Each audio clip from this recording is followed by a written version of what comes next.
I'm Dr. Tracy Stecker, and welcome to the Choosing Help podcast. Choosing Help presents conversations about courage, connection, and the transformative power of asking for support. Through candid discussions, expert insights, and real-world stories, this podcast breaks down stigma and opens doors to understanding. Join our community committed to compassion and courage. Because when we choose help, we choose life. Welcome to Choosing Help. This is Dr. Tracy Stecker, and I'm joined today by Tedra Cobb and Dr. Lisham Ashrafioun. Tedra Cobb has been elected twice in the state of New York as a county legislator, and she also works with rural communities to address stigma and substance use disorders. Dr. Ashrafioun is a psychologist and an expert on suicide, substance use disorders, and chronic pain. Today, we're going to talk about that, stigma and substance use disorders. And I'm going to start with a story that happened about a year ago with my little mama. My little mama was getting her garbage bin after garbage day. She walked down to the end of her driveway. She grabbed her garbage bin and she started pulling it up the driveway. The wind blew. I know. Mm, The wind blew. The lid flew up, smacked her in the face. She mm, fell down on her bottom and she broke her tailbone and then was mm, in the hospital for months. She was very, very concerned about her pain. She 80 years old and did not want to be in pain. Addiction is not just in people who start in high school and just want to get drunk and high. Addiction can affect anyone. And stigma about addiction really makes this a very complicated problem. It addresses or it interferes with asking for help. It interferes with knowing whether or not you have a problem. For example, with my mother, she believed she was treating pain when she would take pain pills, not necessarily worried about getting concerned about addiction. So in her mind, being addicted to pain pills wasn't even on the radar. So it really impacts whether or not you perceive yourself as having a problem, whether you're going to ask for help with family members, like, somebody like me. I'm concerned about her pain pill use, that it impacts my perceptions of how she's treating her condition. With her providers, for example, they might be seeing her not as somebody with a medical condition, but as somebody who's looking for pain pills. mm. With the community, how you perceive somebody who might be addicted, really can impact how you interact with somebody.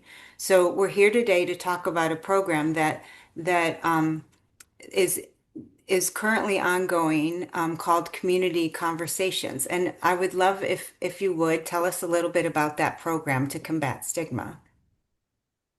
Yeah, so I'm a consultant to UR Medicine in the Recovery Center of Excellence, and I'm the person who created the workshop and facilitate it, and also train other people in communities to facilitate the workshop. So fundamentally, we believe that ending stigma starts with a conversation. That's already what we've been doing. And in the workshops, we're using interviews with people who have lived experience as jumping off points for conversation to understand that there are different paths in addiction and different paths in recovery. Yeah. And it's interesting to hear you because I was in a workshop recently and a woman shared the story of her mom who had had pain management. She was on a very small dose of an opioid because she had had chronic hip issues. She Hmm. had hip surgery. She was given very large doses of opioids, and then they suddenly stopped giving them to her. And she Right. called her daughter and she said, "Oh my God, I am an addict." Hmm. And so your story, right? You have your experience. This person has a similar experience, only different. So Hmm. that's really what we're doing in the workshop, a community conversation on opioid use disorder. And of course, we say substance use disorder Right. because we're talking about all of those substances and we're really sharing stories, sharing experiences. And that's the way that we're addressing stigma. It sounds excellent. Can you give specific examples about things that the program does? Is it really just sitting around having the conversations, or Okay. No, it's very purposeful. So no role playing. I always start a workshop saying we're going to talk to each other, but we're not going to role play because everyone freaks out and they're worried that they're going to be put on the spot. But the workshop is actually designed to maximize communication, to maximize conversation. So we start by watching a video, and people are sharing their stories. So there's videos are only about 5 minutes. They're very short. Hmm. And then what I do is I facilitate and I say, okay, the first question in every workshop is if you were able to ask anyone in that video anything, what would you want to ask? As you can imagine, most people going into a workshop think it's going to be a lecture. I'm going to be talked at. I don't know what this is going to be. There's a lot of anxiety, right? Right. So we're giving people an opportunity to talk immediately, and there might be a little bit of quiet, but once somebody shares, we're off to the races. That's it. We're going to talk the rest of the workshop.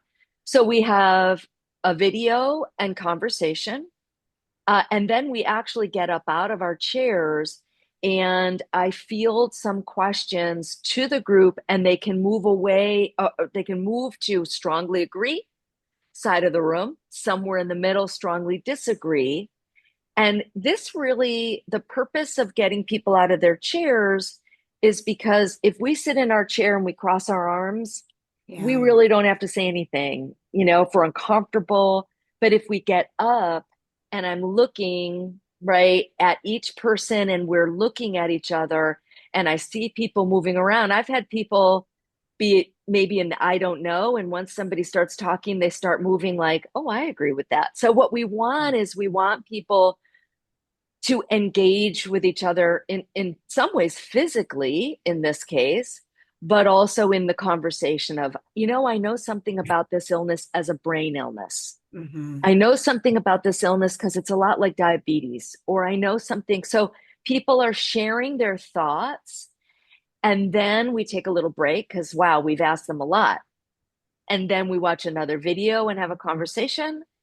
And we actually have small group work where we sort of get to the roots of stigma. So one group talks about the word perception, Hmm. one group has bias, Hmm. one group has prejudice, and one group has stigma. So if we think about dominoes, lots of communities say we need to address stigma.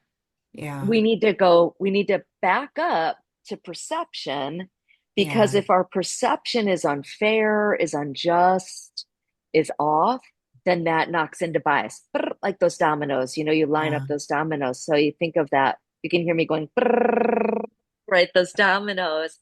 So we want to address perception, understand bias, what it is, the impact, the outcome, how that leads to prejudice. And once Mhm. prejudice gets a foothold, then we have stigma.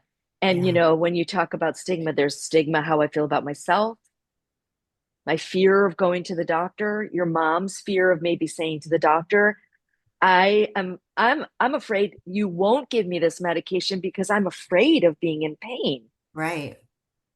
Right. There's a lot of reasons why people are going to withhold their medication use, Right. right? Or not tell their family. Or They'll not tell tell their their doctor, but family. not tell their family. Yeah. Yeah. Yeah. And so that's how we really get to the roots of stigma. We talk about how to undo sort of the process of getting into stigma. Because like that domino game, if you pull out dominoes, you don't keep going, right? So if Yeah. we can address stigma when perception happens or when a bias happens, then we don't get to stigma, right? Who are the Um, participants in this program? How do they get involved? so communities, we call them our host communities, and Hmm. it takes usually 3 months, 4 months for us to work with a community, sometimes longer. Um, and we work with a community and we help them. We call it casting the net wide. We Hmm. want them to invite everybody in the community. So in a workshop, I often have providers because they're on the front lines, they're engaged, they're our frontline folks, right? We have Right. people in recovery that come in. We have a lot of peers, peer recovery specialists. But I've had parents bring adolescents. This is not an adolescent workshop. My mission in life is to create one for adolescents. So if you find any funding for that, um, but this is really for adults. But I will tell you, I've had adolescents come with parents Hmm. and they ask amazing questions. And Hmm. I actually have had an adolescent who was addicted to opioids, pills. His mother was is in recovery, both are in recovery, and she was addicted to methamphetamine. And they in the workshop kind of had this conversation about medication assisted treatment and how they felt about it because of their different addictions and recovery processes. So Hmm. again, we want everyone from the community to come. We've had faith leaders come, right? Because when we get a cross section of the community, that's when the magic happens, because that's when people are sharing their stories, learning from each other, and then supporting each other. Because Yeah. fundamentally, I've had people walk in.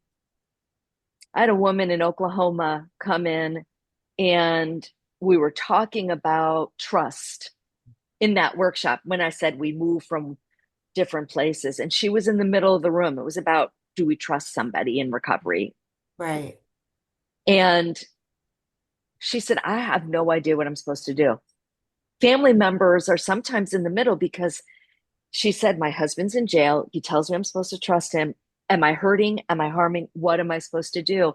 And one of the other women in the workshop said, are you a person of faith? And she said, yeah, I'm a Christian. She said, well, we have a Celebrate Recovery. And this woman brought her two daughters. And she said, we have support for you and your daughters. So before that workshop was over, she got connected to services. So it's not just about breaking down stigma in the room, it's Hmm. about the lasting connections that happen afterwards as well. Yeah. That sounds amazing. And it's a nationwide program, is that right? Yeah. So I'll popcorn over to Lee so we can kind of talk about the funding and all that. Yeah. But there's so many things I want to add to. Um, yeah, so the program basically is funded through the Health Resource and Services Administration, which is part of the Department of Health and Human Services. And so it's specifically funded for, to help out in rural communities.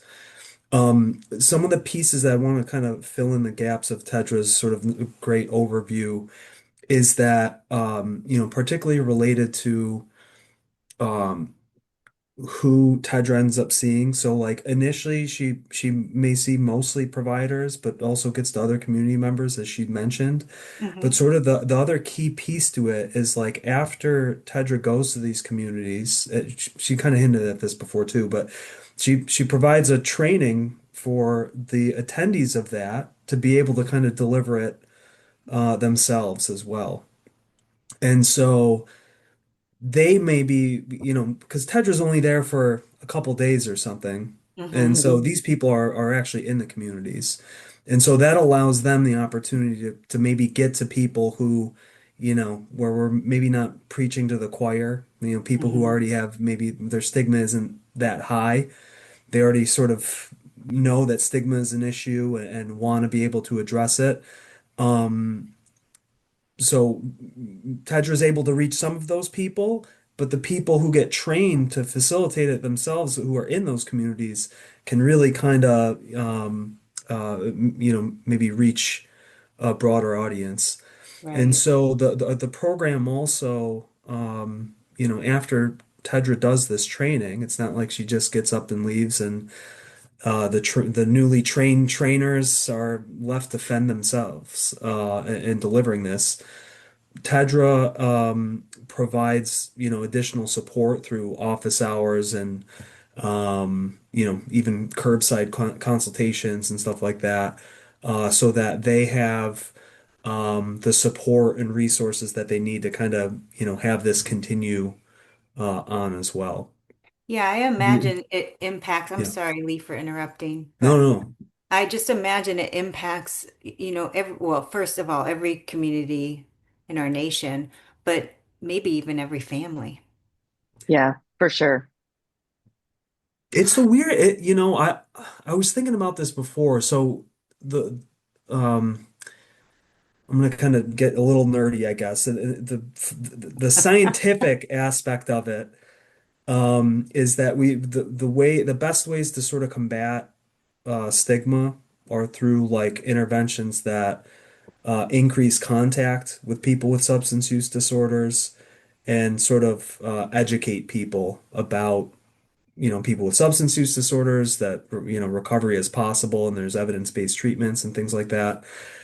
And the contact piece is interesting to me because, it's almost like everybody has been exposed to addiction in some way or another, whether it's themselves, whether it's a friend or family member or somebody they work with.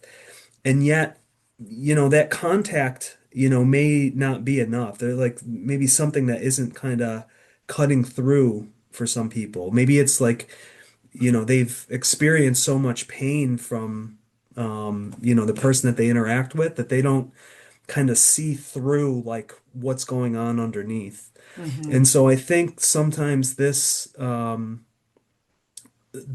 community conversation through the video testimonials of people with lived experience maybe allows the person uh to see it from a different perspective, like the Mm-hmm. workshop goer to see it from a different perspective because it's not so close to them necessarily.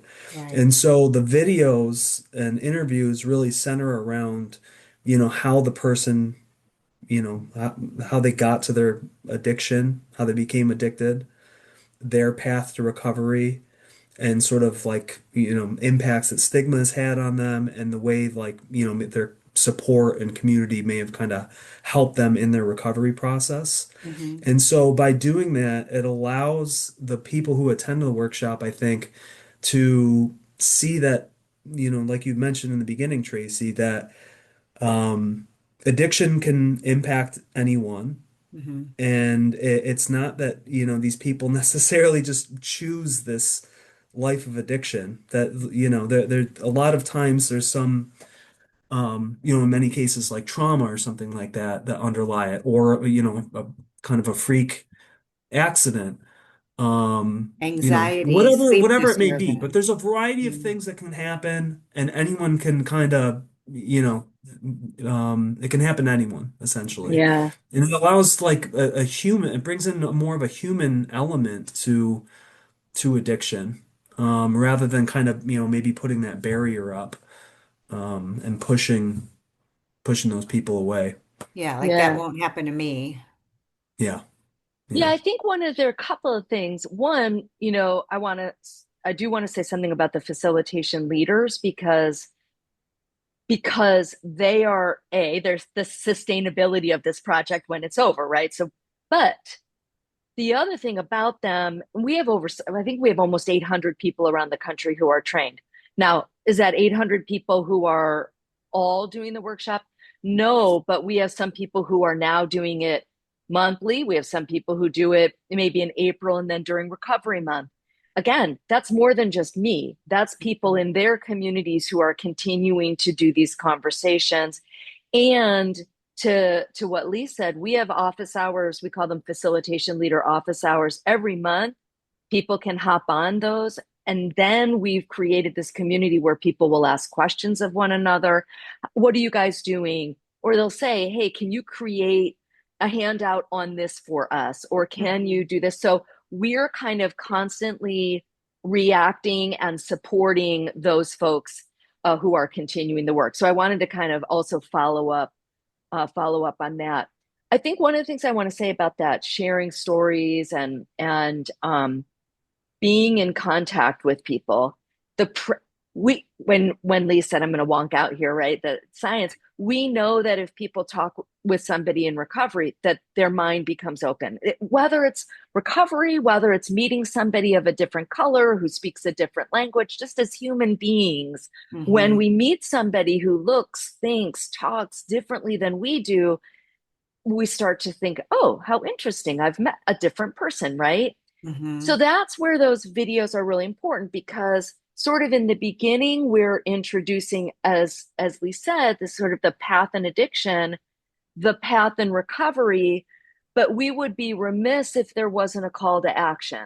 In other words, we don't want people walking out of the room saying, well, that was nice. We have the last video of community support. So we're brainstorming at the end. How do you support people? What are you going to do next? What are we going to do next in this community? So there's a call to action, and we always end with really a sharing of what are our positive beliefs about recovery. We need to remind people there are more people in this country in recovery than in active use.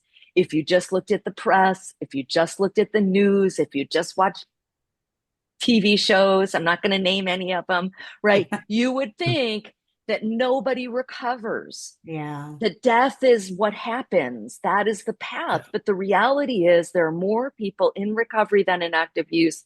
And in fact, the positive beliefs that people have is we recover. There's support. There is community, right? And so the end, we're doing all of these conversations through the videos, the activities to get to that end of a call to action and getting people really a reminder that recovery is possible and there is a community of support to help you along that journey. I love that so much. I just want to repeat it. So one of the reasons why we combat stigma is because recovery is possible. It's Yeah. not just possible, it's happening all over the place. Yeah. Yeah. Lee, Yeah. you want to And triple it? You can say it too. Recovery is possible. Happening all over the place. I was in Winchester, Kentucky for a whole week. And at the end of the week, we were doing the facilitation leader training, and I save all of the when they do perception, bias, prejudice, stigma, they're writing on sticky easel paper. And so I always post them. And I posted all of the positive beliefs next to each other. And we did 7 workshops. And the first one on every workshop, completely different group of people, recovery is possible, was the first thing that people wrote on that. So one of the things I want to say about the workshop, and this is when I'm working with facilitation leaders, is the workshop, they're with me. I've done this 100 now, probably a few hundred times. It's familiar to me. But what I'm trying to say to the facilitation leaders is trust the workshop, trust the wisdom of the group, because we've already gone to evaluate. So I've gone and observed other facilitation leaders, and the workshop is always beautiful. It's always the same. There's always conversation. There's always story sharing. And so that's really what's important. So it is replicable. It is continuing the conversation, and that's really important. That was a little wonky, but we also but we're also doing pre and post surveys, and we know that stigma is going down because we are looking at that data. Yeah.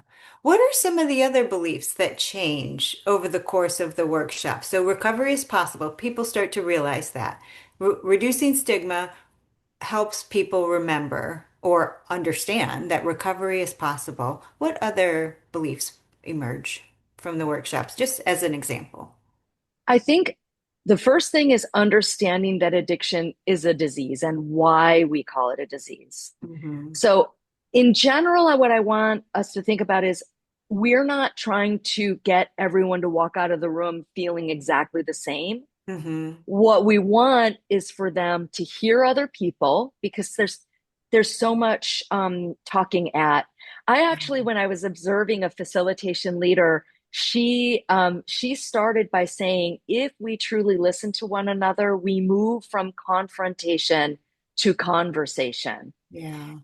So that's part of it. So one of the things is the sharing without feeling like you weren't allowed to share, or a confrontation, right? Yeah. There's not an argument happening. So some of what people walk away with is a better understanding of why do people say that substance use disorder is a disease. Just that general concept. What is that? What the other thing is really, why do we say that recovery is ongoing? Recovery is a process. It's not finite. We don't say I've recovered. Most people don't say I've recovered. they say, I'm in recovery, I'm in long-term recovery, I'm recovering. So we kind of explore that. I would say the other thing that's really important is medications. Mm-hmm. We're working in rural places. So some places are really kind of far behind in terms of understanding what is MOUD, medications for opioid use disorder, or MAT, medication assisted treatment. And so understanding that is really important. So I'll give an example. Mm-hmm. I was in South Carolina, Hello, and here I am. yes, I know. And we were really working with a faith community. So the host was the Witness Project, and so we had a lot of people from the faith community. We were in the Spartanburg kind of area, Okay. and there was one of the women was very was medications. The question is medications. Um, uh, oh, what is the question? Medications are addictive, basically. Okay. I'm Mm-hmm. I'm I'm losing my track of what the question is, but it's Yeah. that idea. Yeah. And one of the people said, absolutely, I don't believe in medication. Okay. She was sitting next to a mom who was on the other side of the room and said, well, medication saved my child's life. Let me tell you about that. Now, Yeah. the woman who said, no, never, medication is bad, she didn't like go, oh, okay, I'm over here with you. But she Right. slowly just said, oh, oh, oh, I didn't understand that. Or, oh, I didn't know that. So again, we're not preaching at one another and we're not lecturing. We're just sharing so that people can say, I didn't understand that. Like Yeah. I didn't understand that sometimes people's brains light up the first time they take an opioid and Mm-hmm. other people's brains don't light up. I Mm-hmm. didn't understand that trauma changes the brain.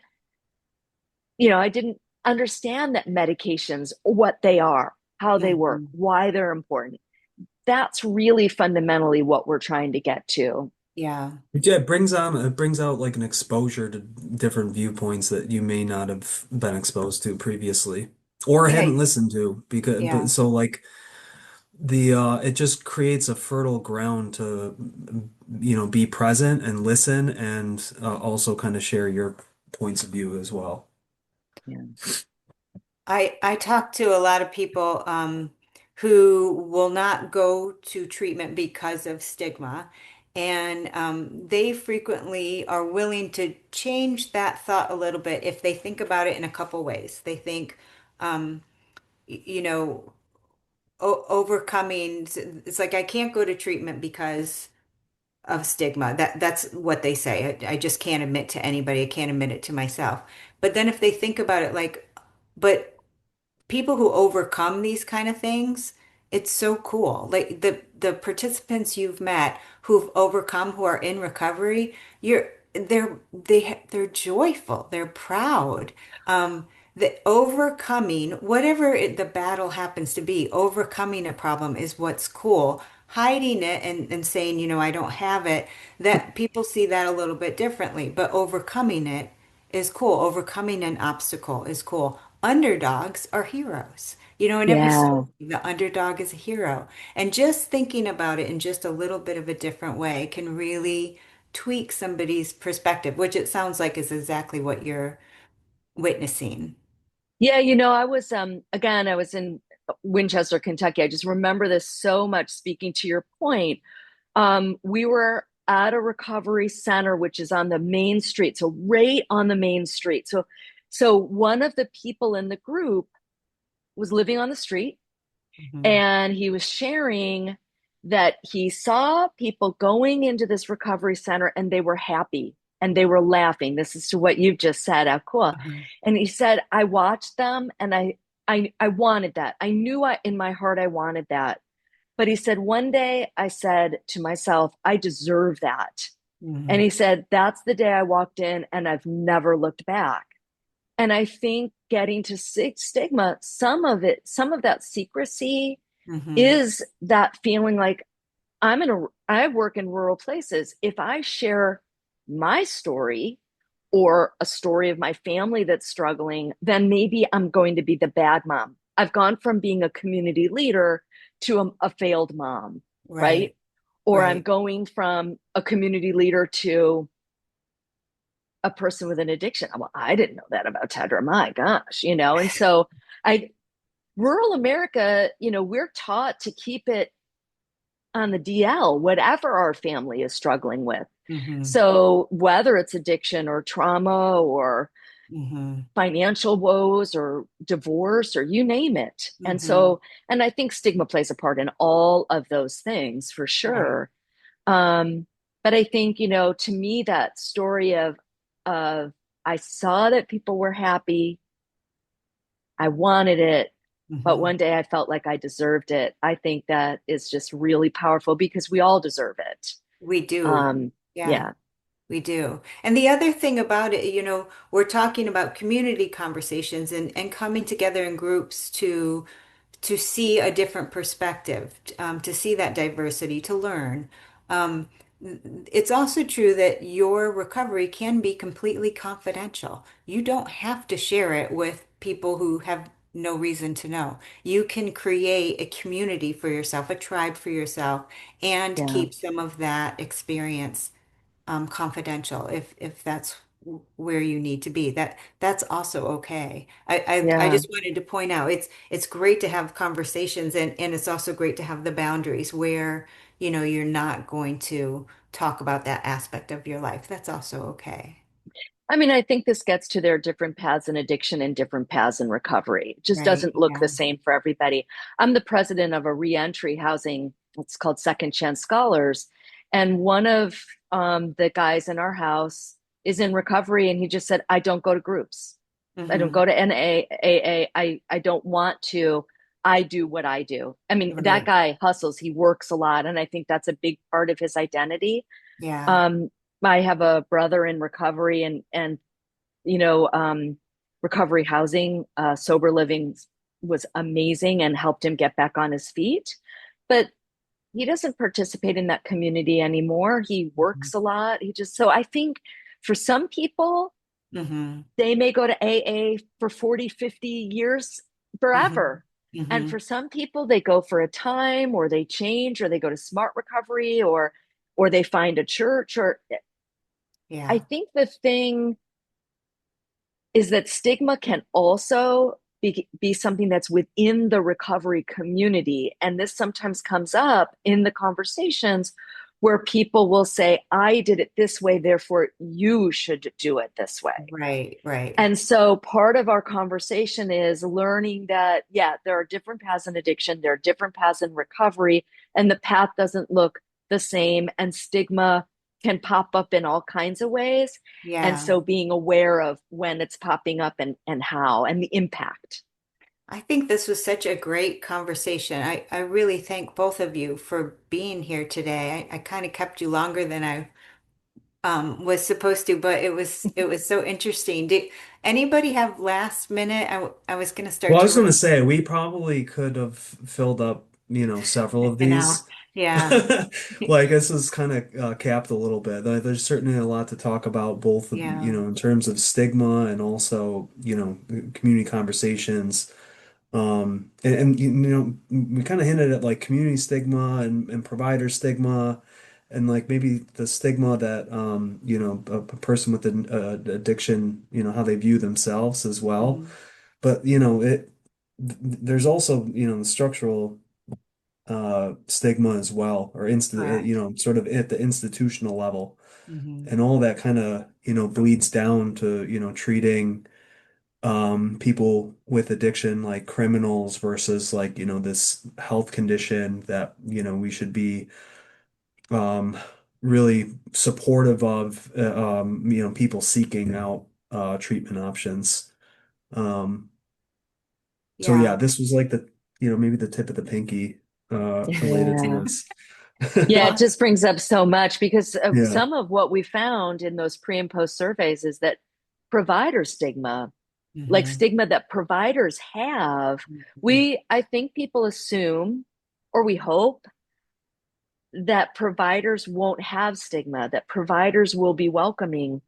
But we still are finding in rural places that a lot of providers say, I'm not going to provide Suboxone. I don't want those people coming into my office, and then I'm going to lose my good patients, Mhm. and so I think it is that people may be ready and they're wanting support, but they may be met with negative, right? They may be met with stigma toward them. So there is really a lot to talk about here, and a lot of work to continue to a lot of work to continue to do. But I'm always going to circle back with ending stigma starts with a conversation. So we just started. There's a We lot more. started. We'll meet again. Let's schedule again. I would love to have you both on again because I do think I agree with you. We just started. And so, just to leave people who are listening with at least two options, they can go look up community conversations and Tedra Cobb's work. Look up Lee Ashrafioun and the University of Rochester Medical Center's program. I have no idea what it's actually called. But if you look up Lee, you'll find it. Yeah, yeah. If you look If up, yeah, if you look up community conversations for opioid use disorders, pl and University of Rochester, it will pop right up in Google. And we have the Choosing Help website where there's a resources tab where people can go to find various options. And then this book, called Choosing Help, there is a whole chapter on stigma and ways to overcome stigma if you yourself are battling stigma for addiction and want to get help. But it's just the reason you're not going to treatment. There's some guidance there for how to maybe reconsider those thoughts. So lots of directions to go for recovery. Mm. And we're going to keep talking.